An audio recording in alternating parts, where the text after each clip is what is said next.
The air was heavy with dust and the smell of burning rubber. It was a Thursday, an ordinary day in Apiate, a small town near Bogoso, Ghana. The date was January 20th, 2022. Life was about to change forever. A truck, laden with explosives, was making its way through the town. Suddenly, the unthinkable happened. The truck collided with a motorcycle, causing a massive explosion. Buildings crumbled, the earth trembled. A thick cloud of dust and debris engulfed the town.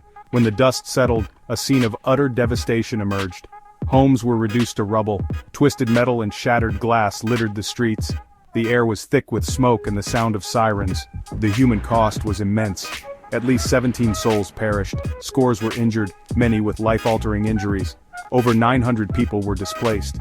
The heart of Apiate had been ripped apart. In the wake of the explosion, a collective grief settled over Ghana. People struggled to comprehend the magnitude of the loss. The nation mourned the dead and prayed for the injured. Amidst the grief, there was also anger. How could such a tragedy occur? Who was to blame? And how could such a disaster be prevented from happening again? The search for answers began.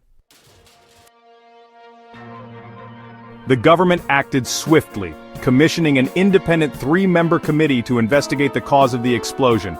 The committee's mandate was clear: to uncover the truth, no matter how uncomfortable it might be. They were tasked with examining every aspect of the incident, from the transportation of the explosives to the response of the authorities. Their investigation revealed a series of failings, both systemic and individual, that contributed to the disaster. At the heart of the tragedy lay a string of regulatory breaches by Maxam Ghana Limited, the company responsible for the explosives. The company had failed to adhere to established safety protocols for the manufacture, storage, and transportation of explosives.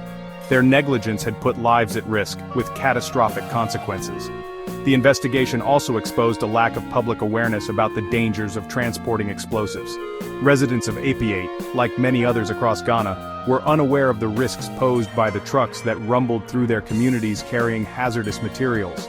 This lack of knowledge had made them more vulnerable to the devastating impact of the explosion. The committee concluded that a combination of corporate negligence and inadequate public education had created the conditions for the disaster. The investigation's findings sent shockwaves through Ghana.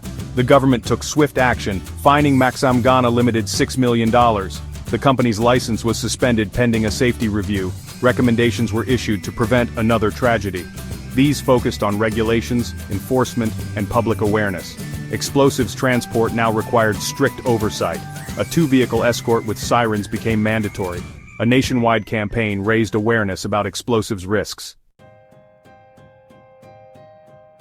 3 years have passed since the Apiate explosion. The physical scars of that day are still visible. The town is slowly being rebuilt, but the process is slow and painful. The emotional scars run even deeper. The memories of that day continue to haunt the survivors, a constant reminder of the fragility of life. Yet, amidst the grief and loss, there is a glimmer of hope. The Apiate disaster served as a wake-up call for Ghana. It exposed the human cost of negligence and the urgent need for stricter safety regulations. The government's response, while not perfect, demonstrated a commitment to accountability and reform. The lessons learned from Apiate extend far beyond the borders of Ghana. They serve as a stark reminder to governments and corporations worldwide that safety can never be taken for granted. They underscore the importance of robust regulations, effective enforcement, and continuous public education. The Apiate disaster, for all its pain and loss, has the potential to be a catalyst for positive change, not just in Ghana but across the globe.